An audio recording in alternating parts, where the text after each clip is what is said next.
सेवे मुसैया कोई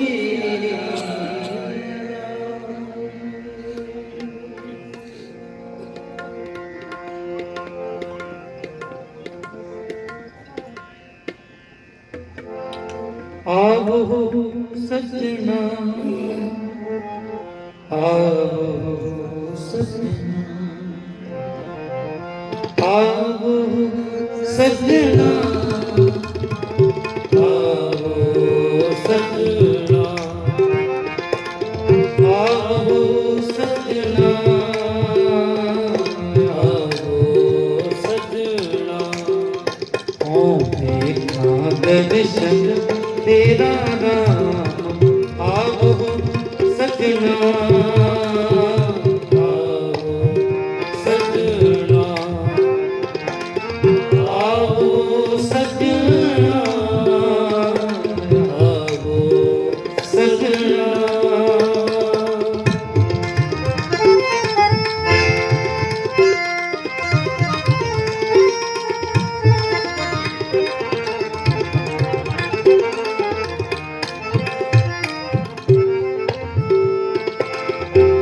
करे आपने कड़ी लागा मैं मन जाओ तेरा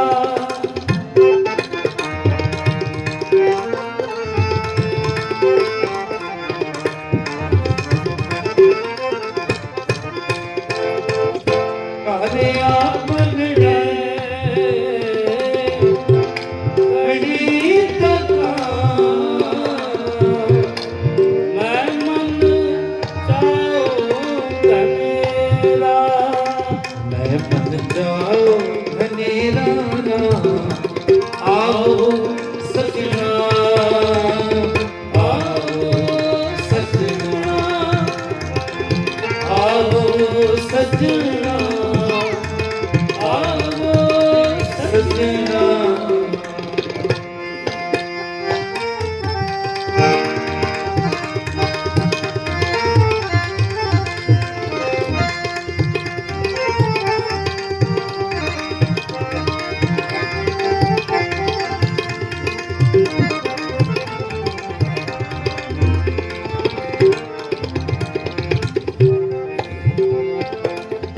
मन जाओ घनेरा सुन प्रभ मेरा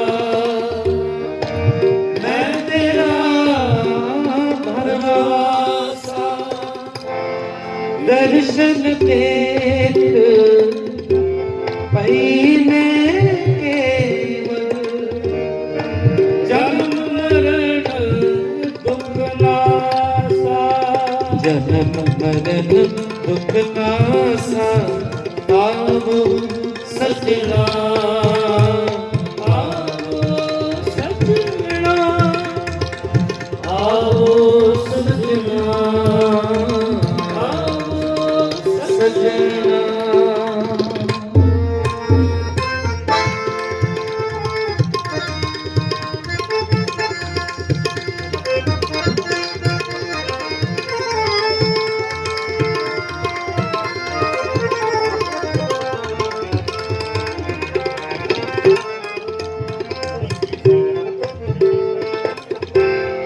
सगली जोत जाता तू सोई मिलया भाए सुभाए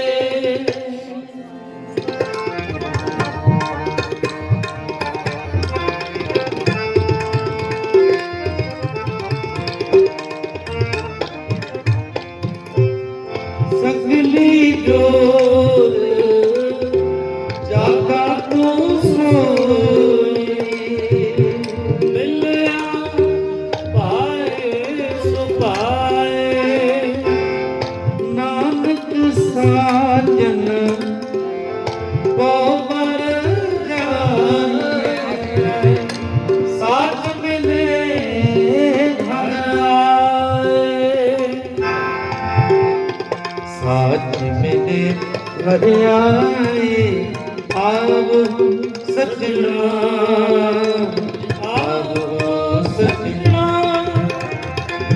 आओ सजना आओ सजना मोह देखना दर्शन तेरा आओ सजना आओ सजना आओ सजना आओ सजना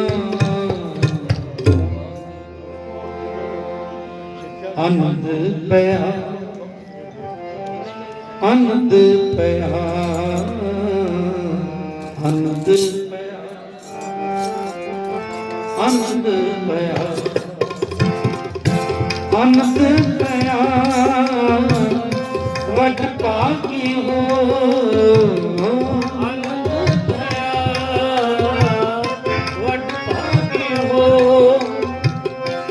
ग्रह प्रगटे प्रभु आए दियो आनंद पया आनंद पया आनंद पया आनंद पया सगल इच मेरे पुण्या सगल इच मेरी पुण्या मिलिया निरंजन राय दियो आनंद पया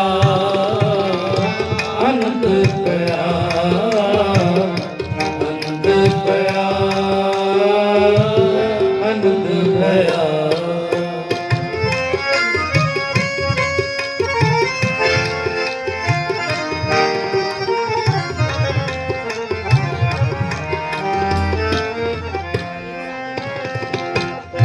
ग्रहण आए पूर्व कमाए बाकी उपमा क्या गणा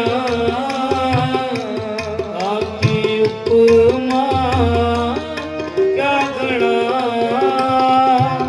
बेअंत पूर्ण सुख सहज दाता कवन रसना गुण भणा पवन रसना गुण भणा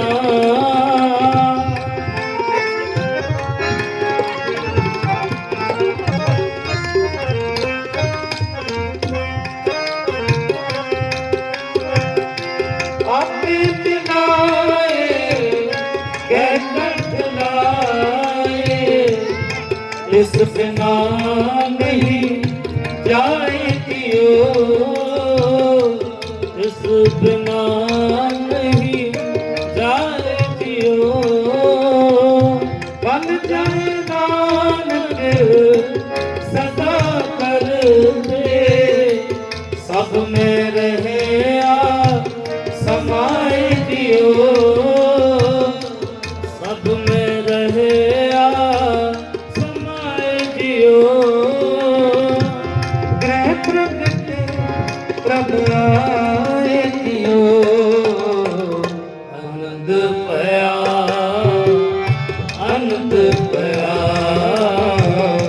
आनंद पया आनंद पया आनंद पया बट पाके हो आनंद पया वट पाके हो ग्रह प्रगटे प्रभु आए दियो आनंद पया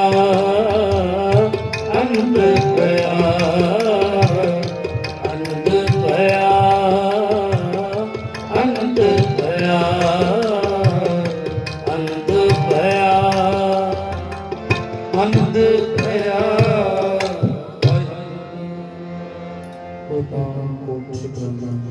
गुरु ग्रंथ साहिब जी का समझी कमेटी बहुत बहुत धन्यवाद।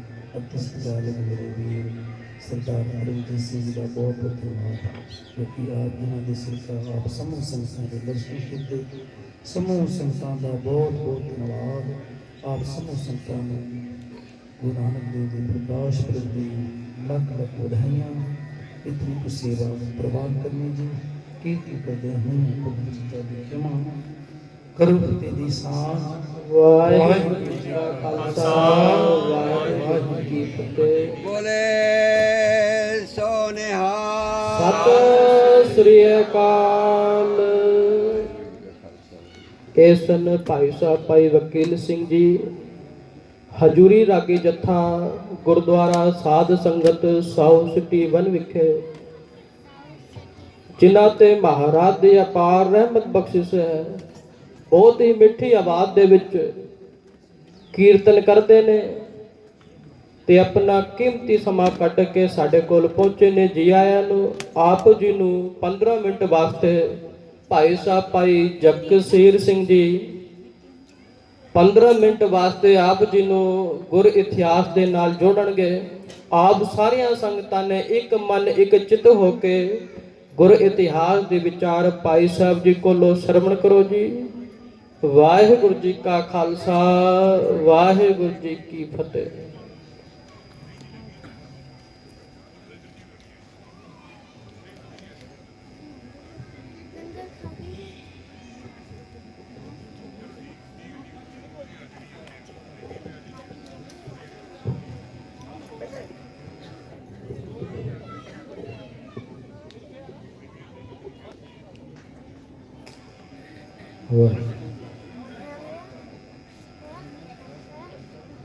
ਧੰਨ ਵਾਹਿਗੁਰੂ ਜੀ।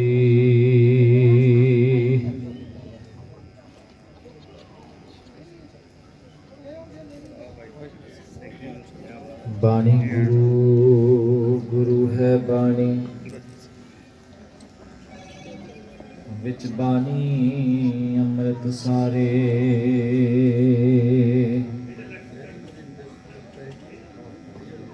गुरबानी कहे सेवक जन माने,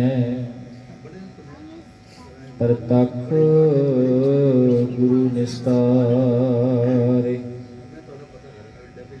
बलिहारी गुर अपने, दिहाड़ी सदवार। जिन मानस ते देवते किए, करत ना लागी वार। जिन मानस ते देवते किए, करत ना लागी वार। परम सत्कारयोग गुरु प्यारी साध संगत जी, धन धन श्री गुरु ग्रंथ साहिब महाराज तिन्हां दे पावन दरबार विखे हाजरियां भर रहे सतसंगी जनों, सतगुरां ने अपार बख्शिश मेहर कीती है जो गुर दरबार विच जुड़ बैठन दा इस सुभाग समा सानूं मिलिया है। धन धन गुरु नानक साहिब महाराज तिन्हां दे प्रकाश पुरब नूं मुख रखदिआं इस समुचे दीवान जिन्हां दे विच आप सबना ने मेरे तो पहला भाई साहब भाई वकील सिंह जी तिन्हां दे पासों गुरबानी कीर्तन बड़े प्यार ते एकाग्रता दे विच रह के श्रवण कीता है। आओ कुछ समय लई गुरु नानक साहिब महाराज जी दे इस निराले पंथ ते गुरु नानक साहिब महाराज जी दे जीवन दीयां बातां कुछ समय लई सांझियां करिए।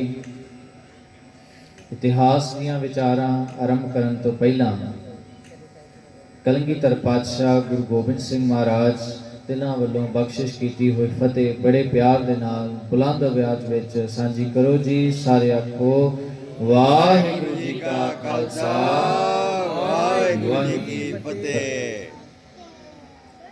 गुरु नानक साहिब महाराज जी दे प्रकाश तो पहला इस समाज दी ਜੋ ਦਸ਼ਾ ਹੈ ਉਹ ਕੋਈ ਬਹੁਤ ਹੀ ਚੰਗੀ ਨਹੀਂ। ਭਾਈ ਗੁਰਦਾਸ ਜੀ ਨੇ ਇਸ ਗੱਲ ਦਾ ਹਵਾਲਾ ਦਿੱਤਾ ਹੈ, ਭਾਵੇਂ ਕਿ ਭਾਈ ਗੁਰਦਾਸ ਜੀ ਵਾਰ ਉਦੋਂ ਉਸ ਵੇਲੇ ਲਿਖਦੇ ਨੇ ਜਦੋਂ ਗੁਰੂ ਨਾਨਕ ਸਾਹਿਬ ਮਹਾਰਾਜ ਜੀ ਦਾ ਪ੍ਰਕਾਸ਼ ਹੋ ਚੁੱਕਾ ਹੈ।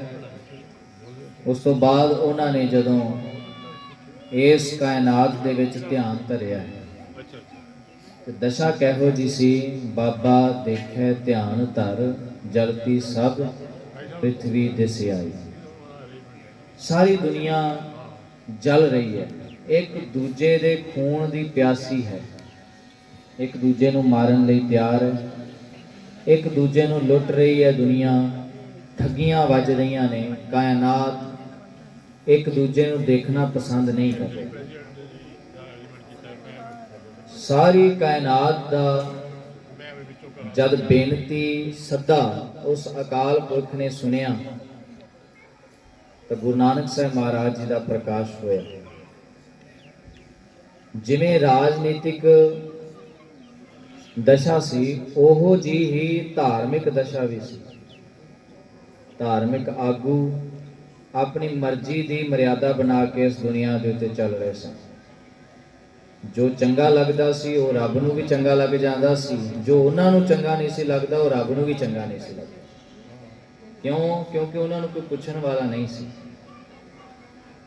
ਕਿਵੇਂ? ਕਹਿੰਦੇ ਜਦੋਂ ਧਾਰਮਿਕ ਆਗੂ ਨਿਆਂ ਕਰਦਾ ਸੀ ਨਾ, ਉਹ ਆਪਣੀ ਮਰਜ਼ੀ ਦਾ ਹੀ ਕਰ ਦਿੰਦਾ ਸੀ। ਸਤਿਗੁਰੂ ਜੀ ਗੁਰੂ ਨਾਨਕ ਸਾਹਿਬ ਜੀ ਨੇ ਇਸ ਗੱਲ ਦਾ ਵਿਖਿਆਨ ਕੀਤਾ ਗੁਰਬਾਣੀ ਦੇ ਵਿੱਚ। ਕਹਿੰਦੇ ਨੇ ਕਾਜ਼ੀ ਹੋਏ ਕੈ ਬਹਿ ਨਿਆਏ, ਫੇਰੇ ਤਸਬੀ ਕਰੇ ਖੁਦਾਏ। ਕਾਜ਼ੀ ਨਿਆਂ ਕਰਨ ਵਾਸਤੇ ਬੈਠ ਗਿਆ, ਅਦਾਲਤ ਲੱਗੀ, ਦੀਵਾਨ ਲੱਗਾ, ਦੋ ਧਿਰਾਂ ਆਪਸ ਵਿੱਚ ਲੜੀਆਂ ਤੇ ਉਹਨਾਂ ਧਿਰਾਂ ਦਾ ਨਿਆਂ ਕਰਨ ਵਾਸਤੇ, ਫੈਸਲਾ ਕਰਨ ਵਾਸਤੇ ਕਾਜ਼ੀ ਬੈਠਾ ਜੱਜ ਦੇ ਰੂਪ ਵਿੱਚ। ਕਹਿੰਦੇ ਕਾਜ਼ੀ ਹੋਏ ਕੇ ਬਹਿ ਨਿਆਏ, ਫੇਰੇ ਤਸਬੀ ਕਰੇ ਖੁਦਾਏ। ਜਿਹਦੇ ਹੱਥ ਵਿੱਚ ਤਸਬੀਹ ਹੈ, ਮਾਲਾ ਫੜੀ ਹੋਈ ਹੈ ਤੇ ਖੁਦਾ ਖੁਦਾ ਕਰ ਰਿਹਾ ਹੈ। ਜਿਹੜਾ ਬੰਦਾ ਸੱਚਾ ਹੈ ਉਹਨੇ ਕਾਜ਼ੀ ਦੇ ਅੱਗੇ ਦੁਹਾਈ ਪਾਈ, ਕਹਿਣ ਲੱਗਾ ਕਿ ਜੀ ਮੈਂ ਬਿਲਕੁਲ ਸਹੀ ਹਾਂ, ਮੇਰਾ ਕੋਈ ਕਸੂਰ ਨਹੀਂ। ਪਰ ਜਿਹੜਾ ਕਸੂਰਵਾਰ ਹੈ ਉਹ ਤਗੜਾ ਹੈ, ਉਹ ਪੈਸੇ ਵਾਲਾ ਹੈ। ਉਸ ਤੋਂ ਰਿਸ਼ਵਤ ਲੈ ਕੇ, ਇਹਨੇ ਵੱਡੀ ਲੈ ਕੇ ਹੱਕ ਗਵਾਇਆ। ਵੱਡੀ ਕਹਿੰਦੇ ਨੇ ਰਿਸ਼ਵਤ ਨੂੰ। ਰਿਸ਼ਵਤ ਲਈ, ਰਿਸ਼ਵਤ ਲੈ ਕੇ ਜਿਹੜਾ ਫੈਸਲਾ ਹੈ ਉਹ ਗਲਤ ਸੁਣਾ ਦਿੱਤਾ। ਜਿਹੜਾ ਪੈਸੇ ਵਾਲਾ ਹੈ ਉਹਦੇ ਹੱਕ ਵਿੱਚ ਦੇ ਦਿੱਤਾ ਫੈਸਲਾ। ਜਿਹੜਾ ਬੇਦੋਸ਼ ਹੈ ਉਸ ਨੂੰ ਸਜ਼ਾ ਦਿੱਤੀ ਗਈ। ਤੇ ਜੇ ਕਿਤੇ ਬੇਦੋਸ਼ ਬੰਦੇ ਨੂੰ, ਜਿਹੜੇ ਨੂੰ ਸਜ਼ਾ ਦਿੱਤੀ ਗਈ, ਉਹਨੇ ਪੁੱਛ ਲਿਆ ਹਿਆ ਕਰਕੇ ਕਿ ਇਹ ਕਿਸ ਬੇਸ ਤੇ ਤੁਸੀਂ ਮੈਨੂੰ ਗੁਨਾਹਗਾਰ ਸਾਬਿਤ ਕੀਤਾ, ਤਾਂ ਕਹਿੰਦੇ ਜੇ ਕੋ ਪੁੱਛੇ ਤਾਂ ਪੜ੍ਹ ਸੁਣਾਏ। ਸ਼ਰ੍ਹਾ ਪੜ੍ਹ ਕੇ ਸੁਣਾ ਦਿੰਦਾ ਹੈ। ਆ ਦੇਖੋ ਜੀ ਤੁਸੀਂ ਇਹ ਗੁਨਾਹ ਕੀਤਾ, ਸਾਡੀ ਸ਼ਰ੍ਹਾ ਦੇ ਵਿੱਚ ਇਹਦੇ ਗੁਨਾਹ ਦਾ ਇਹ ਸਜ਼ਾ ਹੈ, ਇਹ ਤੁਹਾਨੂੰ ਸੁਣਾ ਦਿੱਤੀ ਗਈ। ਦੁਹਾਈ ਰੱਬ ਦੀ, ਇਸ ਦੁਨੀਆ ਦੇ ਉੱਤੇ ਗਰੀਬ ਬੰਦੇ ਦਾ, ਲਿਤਾੜੇ ਹੋਏ ਬੰਦੇ ਦੀ ਸੁਣਨ ਵਾਲਾ ਕੋਈ ਨਹੀਂ ਸੀ। ਗੁਰੂ ਨਾਨਕ ਸਾਹਿਬ ਮਹਾਰਾਜ ਜੀ ਨੇ ਜਦ ਦੇਖਿਆ, ਹੋਰ ਦਸ਼ਾ ਜਦ ਦੇਖੀ ਗਈ ਤਾਂ ਸਭ ਤੋਂ ਬੁਰੀ ਦਸ਼ਾ ਸੀ ਔਰਤ ਦੀ ਤੇ ਸ਼ੂਦਰ ਦੀ। ਚਾਰ ਵਰਨ ਸਨ, ਚਾਰ ਜਾਤਾਂ ਸਨ, ਖੱਤਰੀ, ਬ੍ਰਾਹਮਣ, ਸ਼ੂਦ ਤੇ ਵੈਸ਼। ਬ੍ਰਾਹਮਣ ਤਾਂ ਰੱਬ ਦਾ ਹੀ ਨਾਮ ਲੈਣ ਵਾਲਾ, ਉਹਨੂੰ ਕੋਈ ਪਾਬੰਦੀ ਨਹੀਂ, ਕਿਸੇ ਗੱਲ ਤੋਂ ਕੋਈ ਪਾਬੰਦੀ ਨਹੀਂ। ਜੋ ਉਹਨੂੰ ਚੰਗਾ ਲੱਗਾ ਉਹੀ ਰੱਬ ਨੂੰ ਚੰਗਾ ਲੱਗੇਗਾ, ਜੋ ਉਹਨੂੰ ਚੰਗਾ ਨਹੀਂ ਲੱਗਦਾ ਉਹ ਰੱਬ ਨੂੰ ਵੀ ਚੰਗਾ ਨਹੀਂ ਲੱਗਦਾ। ਸਤਿਗੁਰੂ ਮਹਾਰਾਜ ਕਹਿੰਦੇ ਬ੍ਰਾਹਮਣ ਦੀ ਡਿਊਟੀ ਲੱਗ ਗਈ ਵੀ ਉਹ ਬ੍ਰਹਮੇ ਦੇ ਮੁਖ ਚੋਂ ਪੈਦਾ ਹੋਇਆ, ਤਾਂ ਕਰਕੇ ਉਹਦਾ ਜੋ ਕੰਮ ਹੈ ਉਪਦੇਸ਼ ਸੁਣਾਉਣਾ ਹੈ। ਇਸੇ ਤਰ੍ਹਾਂ ਤਿੰਨ ਵਰਨ ਹੋਰ ਪੈਦਾ ਹੋ ਗਏ, ਬਣਾ ਦਿੱਤੇ ਗਏ। ਰੱਬ ਤੋਂ ਤਾਂ ਬੰਦਾ ਪੈਦਾ ਹੋਇਆ, ਵਰਨ ਬਾਅਦ ਵਿੱਚ ਅਸੀਂ ਬਣਾ ਦਿੱਤੇ। ਅਗਲੇ ਵਰਨ ਬਣ ਗਏ, ਖੱਤਰੀ ਹੋ ਗਿਆ, ਇੱਕ ਵੈਸ਼ ਹੋ ਗਿਆ ਤੇ ਇੱਕ ਸ਼ੂਦਰ ਹੋ ਗਿਆ। ਇੱਕ ਕਮਾਈ ਕਰਨ ਵਾਲਾ, ਇੱਕ ਰੱਖਿਆ ਕਰਨ ਵਾਲਾ ਤੇ ਇੱਕ ਸੇਵਾ ਕਰਨ ਵਾਲਾ। ਸ਼ੂਦਰ ਦੀ ਹਾਲਤ ਬਿਆਨ ਕਰਦਿਆਂ ਹੋਇਆਂ ਐਸੀ ਦੱਸੀ ਗਈ, ਇਤਿਹਾਸਕਾਰਾਂ ਨੇ ਦੱਸਿਆ ਕਿ ਜਦ ਕਿਤੇ ਬ੍ਰਾਹਮਣ ਨੂੰ ਥੁੱਕ ਵੀ ਆਉਂਦਾ ਸੀ ਨਾ ਤਾਂ ਸ਼ੂਦਰ ਨੂੰ ਮੂੰਹ ਖੋਲਣਾ ਪੈਂਦਾ ਸੀ ਉਹਦੇ ਮੂੰਹ ਵਿੱਚ ਥੁੱਕਣ ਵਾਸਤੇ। ਇੰਨੀ ਬੁਰੀ ਦਸ਼ਾ ਸੀ ਸ਼ੂਦਰ ਦੀ। ਇਸੇ ਤਰ੍ਹਾਂ ਸੇਮ ਹੀ ਸੀ ਔਰਤ ਦੀ। ਔਰਤ ਨੂੰ ਇਸ ਸਮਾਜ ਦੇ ਵਿੱਚ ਪੈਰ ਦੀ ਜੁੱਤੀ ਸਮਝਿਆ ਗਿਆ ਹੈ।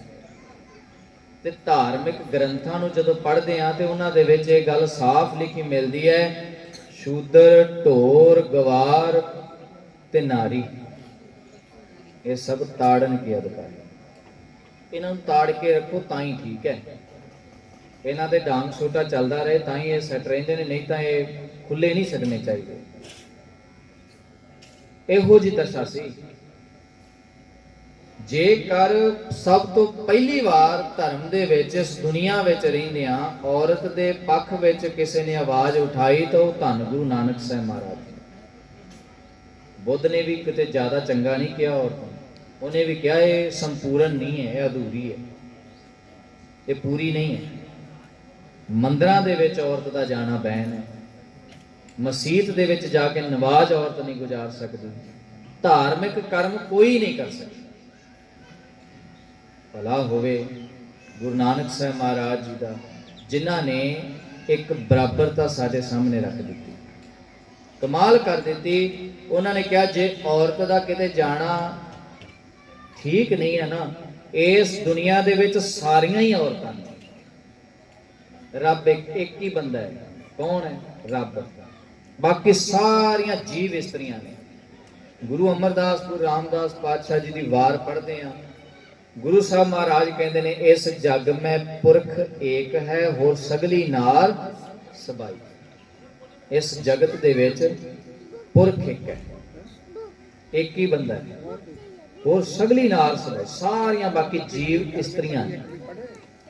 ਖੈਰ ਮੈਂ ਬੇਨਤੀ ਕਰ ਰਿਹਾ ਸੀ, ਗੁਰੂ ਨਾਨਕ ਸਾਹਿਬ ਮਹਾਰਾਜ ਜੀ ਨੇ ਜਦ ਔਰਤ ਦੀ ਇਹ ਦਸ਼ਾ ਦੇਖੀ ਤਾਂ ਗੁਰੂ ਨਾਨਕ ਸਾਹਿਬ ਮਹਾਰਾਜ ਜੀ ਨੇ ਦੁਹਾਈ ਪਾਈ, ਕਿਹਾ ਜਿਸ ਦੀ ਕੁੱਖ ਦੇ ਵਿੱਚੋਂ ਪੈਦਾ ਹੋ ਕੇ ਅਸੀਂ ਧਾਰਮਿਕ ਵਿਚਾਰਾਂ ਕਰਦੇ ਹਾਂ, ਜਿਸ ਦੀ ਕੁੱਖ ਵਿੱਚੋਂ ਪੈਦਾ ਹੋ ਕੇ ਅਸੀਂ ਫੈਸਲੇ ਸੁਣਾਉਂਦੇ ਹਾਂ, ਉਸ ਦੀ ਕੁੱਖ ਨੂੰ ਹੀ ਅਸੀਂ ਨਿੰਦੀ ਜਾਈਏ, ਇਹ ਚੰਗੀ ਗੱਲ ਨਹੀਂ। ਆਸਾ ਕੀ ਵਾਰ ਪੜ੍ਹਦੇ ਹਾਂ, ਉਹਦੇ ਵਿੱਚ ਸਤਿਗੁਰਾਂ ਨੇ ਬਖਸ਼ਿਸ਼ ਕੀਤਾ, ਸੋ ਕਿਉ ਮੰਦਾ ਆਖੀਐ ਜਿਤ ਜੰਮੈ ਰਾਜਾ। ਵੀ ਉਸ ਨੂੰ ਮੰਦਾ ਨਹੀਂ ਕਹਿਣਾ ਚਾਹੀਦਾ ਜਿਸ ਨੇ ਰਾਜੇ ਮਹਾਰਾਜਿਆਂ ਨੂੰ ਵੀ ਪੈਦਾ ਕੀਤਾ ਹੈ, ਜਿਸ ਨੇ ਧਾਰਮਿਕ ਆਗੂਆਂ ਨੂੰ ਪੈਦਾ ਕੀਤਾ, ਧਾਰਮਿਕ ਆਗੂਆਂ ਨੇ ਉਸੇ ਨੂੰ ਹੀ ਨਿੰਦਿਆ ਵੀ ਇਹ ਹੀ ਠੀਕ ਨਹੀਂ। ਜੇ ਉਹ ਨਹੀਂ ਠੀਕ ਤੇ ਫਿਰ ਪੈਦਾ ਤੁਸੀਂ ਉਹਦੀ ਕੁੱਖ ਚ ਹੋਏ ਹੋ, ਤੁਸੀਂ ਕਿਵੇਂ ਠੀਕ ਹੋ? ਸੁੱਚ ਭਿੱਟ, ਸੂਤਕ ਪਾਤਕ, ਇਹ ਸਾਰੀਆਂ ਗੱਲਾਂ ਸਾਡੇ ਵਿੱਚ ਅੱਗੇ ਰੱਖੀਆਂ। ਕੋਈ ਨਾ ਕੋਈ ਦਿਨ ਦਿਹਾੜ ਸਾਡੇ ਉੱਤੇ ਆਇਆ ਹੀ ਰਹਿੰਦਾ। ਕਦੇ ਕੋਈ ਜੰਮ ਪਿਆ ਤਾਂ ਸੂਤਕ, ਕੋਈ ਮਰ ਗਿਆ ਤਾਂ ਪਾਤਕ। 15 ਦਿਨ ਦੀ ਸੂਤਕ ਤੇ 15 ਦਿਨ ਦੀ ਪਾਤਕ, ਲਓ ਜੀ ਮਹੀਨਾ ਖਤਮ। ਤੇ ਕੁਝ ਨਾ ਕੁਝ ਹੋਇਆ ਹੀ ਰਹਿੰਦਾ ਘਰਾਂ ਦੇ ਵਿੱਚ। ਇਹ ਸਭ ਕੁਝ ਤਾਂ ਚੱਲਦਾ ਹੀ ਰਹਿੰਦਾ। ਸਤਿਗੁਰੂ ਗੁਰੂ ਨਾਨਕ ਸਾਹਿਬ ਮਹਾਰਾਜ ਜੀ ਨੇ ਔਰਤ ਦੇ ਲਈ ਆਵਾਜ਼ ਉਠਾਈ ਤੇ ਸ਼ੂਦਰ ਦੀ ਆਵਾਜ਼ ਇੰਨੀ ਜ਼ਿਆਦਾ ਉਠਾਈ ਗੁਰੂ ਸਾਹਿਬ ਜੀ ਨੇ, ਤੁਸੀਂ ਦੇਖੋ ਕਮਾਲ ਕਰ ਦਿੱਤੀ। ਜਿਹੜਾ ਆਪਣਾ ਸਾਥੀ ਚੁਣਿਆ ਉਹ ਨੀਵੀਂ ਜਾਤ ਦੇ ਵਿੱਚੋਂ ਚੁਣਿਆ, ਭਾਈ ਮਰਦਾਨਾ। ਉਹ ਸ਼ੂਦਰ ਸੀ, ਉਸ ਨੂੰ ਰੱਬ ਦਾ ਨਾਮ ਲੈਣਾ ਵੀ ਲਾਊਡ ਨਹੀਂ ਸੀ। ਗੁਰੂ ਨਾਨਕ ਸਾਹਿਬ ਜੀ ਨੇ ਆਪਣੇ ਨਾਲ ਰੱਖਿਆ। ਸਾਰੀ ਉਮਰ ਗੁਰੂ ਨਾਨਕ ਸਾਹਿਬ ਜੀ ਦੇ ਨਾਲ ਰਹੇ, ਰੱਬ ਦੀ ਬਾਣੀ ਦੀ ਵਿਚਾਰ ਸੁਣੀ, ਗਾਈ। ਤੇ ਹਾਰ ਕੇ ਜਦ ਭਾਈ ਮਰਦਾਨਾ ਜੀ ਨੂੰ ਬਾਬੇ ਨਾਨਕ ਨੇ ਪੁੱਛਿਆ, ਮਰਦਾਨਾ ਜੀ ਤੁਹਾਡੀ ਬੜੀ ਸੇਵਾ ਹੈ, ਤੁਸੀਂ ਬੜੀ ਸੇਵਾ ਨਿਭਾਈ ਹੈ, ਤੁਸੀਂ ਦੱਸੋ ਤੁਹਾਨੂੰ ਕੀ ਚਾਹੀਦਾ ਕਿ ਤੁਹਾਡੀ ਮਨ ਦੀ ਇੱਛਾ ਹੋਵੇ। ਤੇ ਮਰਦਾਨਾ ਜੀ ਨੇ ਕਿਹਾ ਜੀ ਮੈਨੂੰ ਕੁਝ ਨਹੀਂ ਚਾਹੀਦਾ। ਬਾਬੇ ਨਾਨਕ ਨੇ ਫਿਰ ਪੁੱਛਿਆ, ਕਹਿੰਦੇ ਦੱਸੋ ਕੋਈ ਮਨ ਦੇ ਵਿੱਚ ਚਾਹਨਾ ਹੋਵੇ ਵੀ ਤੁਹਾਡੇ ਮਰਨ ਤੋਂ ਬਾਅਦ ਤੁਹਾਡਾ ਕੋਈ ਮਕਬਰਾ ਬਣਾ ਦਈਏ, ਅਸੀਂ ਕੋਈ ਕਬਰ ਬਣਾ ਦਈਏ, ਦੱਸੋ। ਭਾਈ ਮਰਦਾਨਾ ਜੀ ਨੇ ਕਿਹਾ ਬਾਬਾ ਇਸ ਸਰੀਰ ਰੂਪੀ ਦੇਹ ਰੂਪੀ ਕਬਰ ਚੋਂ ਕੱਢ ਕੇ ਤੂੰ ਹੁਣ ਪੱਥਰਾਂ ਦੀ ਕਬਰ ਦੇ ਵਿੱਚ ਪਾਣਾ ਚਾਹੁੰਦਾ। ਬਾਬਾ ਨਾਨਕ ਜੀ ਖੁਸ਼ ਹੋਏ, ਮਰਦਾਨਾ ਜੀ ਨੂੰ ਗਲਵੱਕੜੀ ਦੇ ਵਿੱਚ ਲਿਆ। ਮਰਦਾਨਾ ਜੀ, ਤੁਸੀਂ ਮੇਰੇ ਤੋਂ ਉਮਰ 'ਚ ਭਾਵੇਂ ਵੱਡੇ ਹੋ, ਤੁਸੀਂ ਮੇਰੇ ਬਾਬੇ ਨਾਨਕ ਤੋਂ ਮਰਦਾਨਾ ਜੀ ਵੱਡੇ ਸਨ ਉਮਰ ਦੇ ਵਿੱਚ। ਗੁਰੂ ਨਾਨਕ ਸਾਹਿਬ ਮਹਾਰਾਜ ਜੀ ਦੀ ਸਿੱਖਿਆ ਨੂੰ ਸੁਣ ਕੇ, ਸਿੱਖਿਆ ਨੂੰ ਸਮਝ ਕੇ ਭਾਈ ਮਰਦਾਨੇ ਦਾ ਜੀਵਨ ਇੰਨਾ ਉੱਚਾ ਹੋ ਗਿਆ ਕਿ ਗੁਰੂ ਨਾਨਕ ਸਾਹਿਬ ਮਹਾਰਾਜ ਜੀ ਨੇ ਮਰਦਾਨੇ ਦਾ ਨਾਮ ਗੁਰੂ ਗ੍ਰੰਥ ਸਾਹਿਬ ਵਿੱਚ ਦਰਜ ਕਰ ਦਿੱਤਾ। ਮਰਦਾਨਾ ਪਹਿਲਾ ਸ਼ਬਦ ਦਾ ਸਿਰਲੇਖ ਹੈ। ਬਾਣੀ ਭਾਈ ਮਰਦਾਨੇ ਦੀ ਨਹੀਂ ਹੈ। ਕਈ ਵਾਰ ਅਸੀਂ ਇਸ ਗੱਲ ਤੇ ਦੋ ਰਾਏ ਪੈਦਾ ਕਰ ਬੈਠੇ ਹਾਂ ਵੀ ਗੁਰੂ ਗ੍ਰੰਥ ਸਾਹਿਬ ਦੇ ਵਿੱਚ 36 ਮਹਾਂਪੁਰਸ਼ਾਂ ਦੀ ਬਾਣੀ ਹੈ। ਨਹੀਂ, ਗੁਰੂ ਗ੍ਰੰਥ ਸਾਹਿਬ ਦੇ ਵਿੱਚ 35 ਮਹਾਂਪੁਰਸ਼ਾਂ ਦੀ ਬਾਣੀ ਹੈ, ਜਿਹਦੇ ਵਿੱਚ 3 ਗੁਰਸਿੱਖ ਨੇ, 4 ਨਹੀਂ ਨੇ, 3 ਨੇ। ਸੱਤਾ ਬਲਵੰਡ ਜੀ ਤੇ ਬਾਬਾ ਸੁੰਦਰ ਜੀ, ਇਹਨਾਂ 3 ਗੁਰਸਿੱਖਾਂ ਦੀ ਬਾਣੀ ਹੈ, 6 ਗੁਰੂ ਸਾਹਿਬਾਨਾਂ ਦੀ ਬਾਣੀ ਹੈ। ਕਈ ਵਾਰ ਅਸੀਂ ਜਦੋਂ ਉਹ ਸਿਰਲੇਖ ਪੜ੍ਹਦੇ ਹਾਂ ਤਾਂ ਸਾਨੂੰ ਇਸ ਤਰ੍ਹਾਂ ਲੱਗਦਾ ਹੈ ਕਿ ਭਾਈ ਮਰਦਾਨਾ ਜੀ ਦੀ ਬਾਣੀ ਹੈ, ਪਰ ਉਹ ਭਾਈ ਮਰਦਾਨਾ ਜੀ ਦੀ ਬਾਣੀ ਨਹੀਂ ਹੈ। ਬਾਣੀ ਗੁਰੂ ਨਾਨਕ ਸਾਹਿਬ ਜੀ ਦੀ ਹੈ। ਮਰਦਾਨਾ ਜੀ ਨੂੰ ਸਤਿਗੁਰਾਂ ਨੇ ਸਤਿਕਾਰ ਦਿੱਤਾ, ਗੁਰਬਾਣੀ ਦੇ ਵਿੱਚ ਨਾਮ ਲਿਖਿਆ। ਹੁਣ ਜਿਸ ਤਰ੍ਹਾਂ ਨਾਮ ਤਾਂ ਮਾਤਾ ਖੀਵੀ ਜੀ ਦਾ ਵੀ ਗੁਰੂ ਗ੍ਰੰਥ ਸਾਹਿਬ ਦੇ ਵਿੱਚ ਆਉਂਦਾ। ਦੇਖੋ ਕਿੰਨਾ ਸਤਿਕਾਰ ਔਰਤ ਨੂੰ ਕੀਤਾ। ਮੈਂ ਬੇਨਤੀ ਕਰ ਰਿਹਾ ਸੀ, ਗੁਰੂ ਨਾਨਕ ਸਾਹਿਬ ਮਹਾਰਾਜ ਜੀ ਨੇ ਔਰਤ ਦਾ ਨਾਮ ਗੁਰੂ ਗ੍ਰੰਥ ਸਾਹਿਬ ਦੇ ਵਿੱਚ ਦੱਸਿਆ ਸੀ। ਮਾਤਾ ਖੀਵੀ ਨੇਕ ਜਨ ਜਿਨ ਬਹੁਤੀ ਛਾਉ ਪਤਰਾਲੀ। ਗੁਰੂ ਨਾਨਕ ਸਾਹਿਬ ਮਹਾਰਾਜ ਜੀ ਨੇ ਹਾਂ ਦਾ ਨਾਰਾ ਮਾਰਿਆ। ਉਹਨਾਂ ਦੇ ਅੱਗੇ ਵੰਸ਼ਸ, ਉਹਨਾਂ ਦੇ ਅੱਗੇ ਪੀੜ੍ਹੀਆਂ, ਗੁਰੂ ਅੰਗਦ ਸਾਹਿਬ ਮਹਾਰਾਜ, ਗੁਰੂ ਅਮਰਦਾਸ ਮਹਾਰਾਜ, ਗੁਰੂ ਰਾਮਦਾਸ ਮਹਾਰਾਜ, ਗੁਰੂ ਅਰਜਨ ਸਾਹਿਬ ਮਹਾਰਾਜ, ਸਾਰਿਆਂ ਨੇ ਉਸ ਗੱਲ ਤੇ ਪਹਿਰਾ ਦਿੱਤਾ। ਤੁਹਾਨੂੰ ਪਤਾ, ਸੰਗਤ ਦੇ ਵਿੱਚ ਜਾਂ ਆਮ ਘਰਾਂ ਦੇ ਵਿੱਚ ਔਰਤਾਂ ਇਸ ਤਰ੍ਹਾਂ ਨਹੀਂ ਸੀ ਬੈਠ ਸਕਦੀਆਂ। ਐਡਾ ਵੱਡਾ ਘੁੰਡ ਕੱਟ ਕੇ ਰਹਿਣਾ ਪੈਂਦਾ ਸੀ। ਗੁਰੂ ਅਮਰਦਾਸ ਮਹਾਰਾਜ ਜੀ ਨੇ ਅਕਬਰ ਨੂੰ ਕਹਿ ਕੇ ਸਤੀ ਪ੍ਰਥਾ ਬੰਦ ਕਰਵਾਈ ਤੇ ਘੁੰਡ ਦੀ ਪ੍ਰਥਾ ਬੰਦ ਕਰਵਾਈ। ਔਰਤ ਨੂੰ ਸਤਿਕਾਰ ਦਿੱਤਾ ਕਿ ਜਿੱਥੇ ਬੰਦਾ ਧਾਰਮਿਕ ਕਰਮ ਕਰ ਸਕਦਾ ਹੈ, ਉੱਥੇ ਔਰਤ ਵੀ ਕਰ ਸਕਦੀ ਹੈ। ਜਿੱਥੇ ਬੰਦਾ ਗੁਰੂ ਦੀ ਹਜ਼ੂਰੀ ਵਿੱਚ ਬੈਠ ਸਕਦਾ ਹੈ, ਉੱਥੇ ਔਰਤ ਵੀ ਬੈਠ ਸਕਦੀ ਹੈ। ਇੱਥੋਂ ਤੱਕ ਸਤਿਕਾਰ ਸਿੱਖ ਧਰਮ ਦੇ ਵਿੱਚ ਔਰਤ ਨੂੰ ਮਿਲਿਆ। ਜਿੱਥੇ 5 ਪਿਆਰੇ ਅੰਮ੍ਰਿਤ ਛਕਾ ਸਕਦੇ ਨੇ, ਉੱਥੇ 5 ਪਿਆਰੀਆਂ ਵੀ ਅੰਮ੍ਰਿਤ ਛਕਾ ਸਕਦੀਆਂ ਨੇ। ਬਾਰ ਸ਼ਰਤ ਇਹ ਹੈ ਵੀ ਰਹਿਤ ਦੇ ਵਿੱਚ ਪੱਕੀਆਂ ਹੋਣੀਆਂ ਚਾਹੀਦੀਆਂ। ਰਹਿਤ ਵਿੱਚ ਮਤਲਬ ਅੰਮ੍ਰਿਤਧਾਰੀ ਹੋਣੀਆਂ ਚਾਹੀਦੀਆਂ। ਇਹਨਾਂ ਸਤਿਕਾਰ ਸਤਿਗੁਰੂ ਮਹਾਰਾਜ ਜੀ ਨੇ ਆਪਣੇ ਨਾਲ ਰੱਖਿਆ ਔਰ ਬੇਬੇ ਨਾਨਕੀ ਨੂੰ ਸਤਿਕਾਰ ਮਿਲਿਆ ਪਹਿਲੀ ਸਿੱਖ ਹੋਣ ਦਾ। ਬੇਬੇ ਨਾਨਕੀ ਗੁਰੂ ਨਾਨਕ ਸਾਹਿਬ ਮਹਾਰਾਜ ਜੀ ਦੀ ਭੈਣ, ਜਿਨ੍ਹਾਂ ਨੂੰ ਗੁਰੂ ਨਾਨਕ ਸਾਹਿਬ ਮਹਾਰਾਜ ਜੀ ਦਾ ਪਹਿਲੇ ਸਿੱਖ ਹੋਣ ਦਾ ਸਤਿਕਾਰ ਪ੍ਰਾਪਤ ਹੈ। ਸਭ ਤੋਂ ਪਹਿਲਾਂ ਜਿਹੜੀ ਧਰਮਸ਼ਾਲਾ ਵੀ ਬਣੀ ਨਾ, ਬੇਬੇ ਨਾਨਕੀ ਦਾ ਘਰ ਬਣਿਆ ਸੀ। ਬੇਬੇ ਨਾਨਕੀ ਦਾ ਘਰ, ਜਿਹੜੀ ਰਬਾਬ ਦੇ ਨਾਲ ਗੁਰੂ ਨਾਨਕ ਸਾਹਿਬ ਮਹਾਰਾਜ ਜੀ ਮਰਦਾਨੇ ਨਾਲ ਮਿਲ ਕੇ ਕੀਰਤਨ ਜਾਂ ਬਾਣੀ ਗਾਇਆ ਕਰਦੇ ਸਨ, ਉਹ ਰਬਾਬ ਬੇਬੇ ਨਾਨਕੀ ਨੇ ਦਿੱਤੀ ਸੀ। ਦੇਖੋ, ਕਿਉਂਕਿ ਸਤਿਕਾਰ ਮਿਲਿਆ ਨਾ। ਨਹੀਂ ਤਾਂ ਧਾਰਮਿਕ ਕਰਮ, ਜਦ ਗੁਰੂ ਨਾਨਕ ਸਾਹਿਬ ਮਹਾਰਾਜ ਜੀ ਨੂੰ 9 ਸਾਲ ਦੀ ਉਮਰ ਦੇ ਵਿੱਚ ਜਨੇਊ ਪਾਉਣ ਵਾਸਤੇ ਪੰਡਿਤ ਹਰਦਿਆਲ ਆਉਂਦਾ ਹੈ, ਤਾਂ ਹਰਦਿਆਲ ਪੰਡਿਤ ਦੇ ਨਾਲ ਬਾਬੇ ਨਾਨਕ ਦੀ ਵਾਰਤਾਲਾਪ ਹੋਈ। ਬਾਬੇ ਨਾਨਕ ਨੇ ਪੁੱਛਿਆ, ਇਹ ਕੀ ਹੈ? ਆਮ 9 ਸਾਲ ਦਾ ਬੱਚਾ ਕਿੰਨੀ ਕੁ ਉਮਰ ਦਾ ਹੁੰਦਾ? ਜੇ ਕੋਈ ਉਹਦੇ ਕੋਲੇ ਗਿਆਨ ਦੀ ਗੱਲ ਕਰੇ, ਉਹਨੂੰ ਕੋਈ ਸਮਝ ਨਹੀਂ ਹੁੰਦੀ। ਬਾਬੇ ਨਾਨਕ ਦੇ ਜਨੇਊ ਪਾਉਣ ਦੀ ਪ੍ਰਥਾ, ਸਮਾਗਮ ਰੱਖਿਆ ਗਿਆ, ਪ੍ਰੋਗਰਾਮ ਰੱਖਿਆ ਗਿਆ।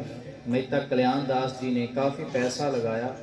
ਸਾਰੇ ਵੱਡੇ ਘਰਾਣਿਆਂ ਦੇ ਆਏ, ਕਿਉਂਕਿ ਮਹਿਤਾ ਕਲਿਆਣ ਦਾਸ ਜੀ ਪਟਵਾਰੀ ਸਨ।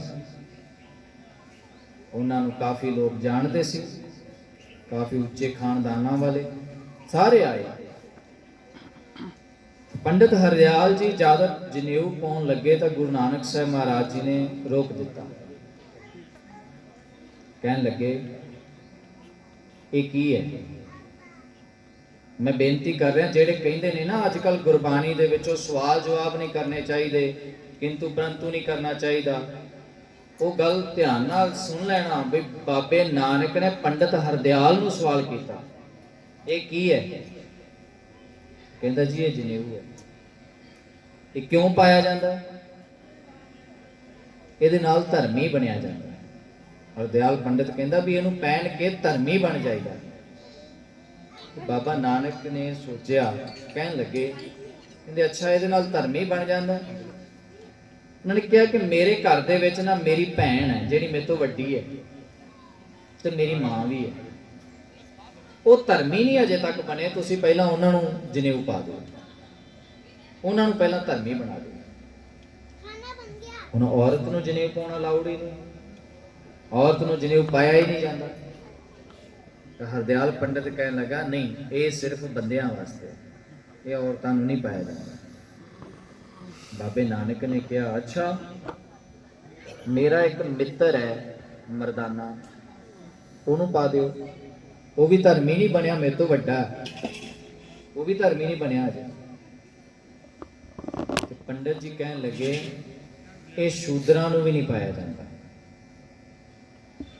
ਇਹ ਨਾ ਔਰਤ ਨੂੰ ਪਾਇਆ ਜਾਂਦਾ ਤੇ ਨਾ ਸ਼ੂਦਰ ਨੂੰ ਪਾਇਆ ਜਾਂਦਾ। ਤੇ ਬਾਬੇ ਨਾਨਕ ਨੇ ਕਿਹਾ ਫਿਰ ਜੇ ਉਹਨਾਂ ਨੂੰ ਨਹੀਂ ਪਾਇਆ ਜਾਂਦਾ ਤੇ ਫਿਰ ਮੈਂ ਵੀ ਨਹੀਂ ਪਾਉਣਾ। ਕਹਿੰਦੇ ਇਹ ਜਨੇਊ ਜਿਹੜਾ ਹੈ ਨਾ ਤੇਰਾ, ਇਹ ਪਾਣੀ ਵਿੱਚ ਜ਼ਿਆਦਾ ਟਾਈਮ ਰਹੇਗਾ ਤੇ ਗਲ ਜਾਏਗਾ, ਅੱਗ ਵਿੱਚ ਜਾਏਗਾ ਤਾਂ ਸੜ ਜਾਏਗਾ। ਮੈਂ ਦੱਸਦਾ ਕਿਹੜਾ ਜਨੇਊ ਪਾਉਣਾ। ਆਸਾ ਕੀ ਵਾਰ ਰੋਜ਼ ਪੜ੍ਹਦੇ ਆ ਜਾਂ ਸੁਣਦੇ ਹੋਵਾਂਗੇ ਤਾਂ ਸਤਿਗੁਰੂ ਜੀ ਨੇ ਆਸਾ ਕੀ ਵਾਰ ਬਾਣੀ ਦੇ ਵਿੱਚ ਦਰਜ ਕੀਤਾ, ਦਇਆ ਕਪਾਹ ਸੰਤੋਖ ਸੂਤ ਜਤ ਗੰਢੀ ਸਤਿਵਤ। ਇਹ ਜਨੇਊ ਜੀ ਕਾ ਹੈ ਤਾਂ ਪੰਡ ਇਕੱਠ।